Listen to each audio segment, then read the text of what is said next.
बिस्मिल्लाहिर्रहमानिर्रहीम। अस्सलाम वालेकुम। Welcome to Zaika with Talat. उम्मीद है आप सब खैरियत से होंगे। आज मैं जो बना रही हूँ वो है पालक के पकोड़े, जो बड़े क्रिस्पी और बड़े मज़ेदार बनते हैं। तो ये रेसिपी आपने ज़रूर बनानी है। इससे जैसे मैं जिस तरीके से बना रही हूँ इसी तरीके से आपने बनाने हैं, तो बड़े क्रिस्पी ये पत्ते बनते हैं। तो चलिए बनाना स्टार्ट करते हैं। पालक के पत्ते लिए हैं मीडियम साइज़ के, इनको मैंने धो के अच्छी तरह खुशक कर लिया है। उसके बाद मैं ये डालने लगी हूँ बेसन, और सबसे जो ज़रूरी चीज़ है वो मैदा अंदर डालूँगी 1 टेबल स्पून। इससे आपके पकोड़े बड़े क्रिस्पी और बहुत मज़े के बनते हैं। मैदा आपने डालना नहीं भूलना। इसके बाद मैं 2 चुटकी बेकिंग पाउडर भी डालूँगी, ये आपके सामने डाल रही हूँ। उसके बाद आपने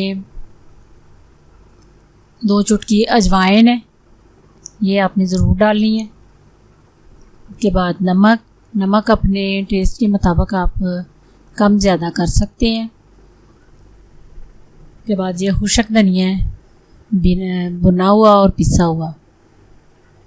इसके बाद दादर मिर्च है 1 टीस्पून में डाल रही हूँ।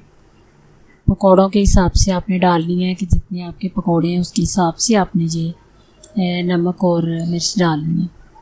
इसके बाद मैं इसको अच्छी तरह मिक्स कर लूँगी। ये थोड़ी सी मेथी डालने लगी हूँ, कसूरी मेथी डाली है मैंने। उसके बाद ये अच्छी तरह आपने इसको मिक्स करके मसाले को, तो फिर आपने अंदर पानी ऐड करना है। थोड़ा थोड़ा पानी डालती जाना है और इसको मिक्स करते जाना है। ये एकदम से पानी नहीं डालें कि बेसन पतला हो जाता है और अंदर उसके गुठलियाँ भी रह जाती हैं।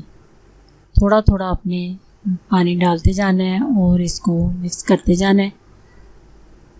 ये आपने जिस शक्ल में रखना है वो ज़रा आप गौर से देखें। ज़्यादा पतला भी नहीं होना चाहिए और ज़्यादा थिक भी नहीं होना चाहिए। ये देखें, इस शक्ल में आपका बेसन होना चाहिए। उसके बाद आपने एक एक पत्ता लेके ऑयल मैंने ऊपर गरम कर लिया है। एक एक पत्ता आपने लेना है, डिप करते जाना है बेसन में। इकट्ठे पत्ते आपने नहीं डालने, एक एक पत्ता अलग अलग आपने कढ़ाई में डालना है। ये बड़े क्रिस्पी और बहुत मज़े के पकोड़े बनते हैं। ये आपने ज़रूर इसको ट्राई करना है। ये देखें आपके सामने मैं 3 पत्ते फ़िलहाल डाल रही हूँ। ज़्यादा डालें तो वो ऊपर नीचे जुड़ जाते हैं, तो फिर क्रिस्पी नहीं बनते। इसलिए आपने 3 या 4 से ज़्यादा नहीं डालने। एक साइड थोड़ी गोल्डन हो जाए तो फिर आपने दूसरी साइड चेंज करनी है। आँच आपने मीडियम रखनी है, तेज़ आँच नहीं ये पकौड़ों के नीचे होनी चाहिए।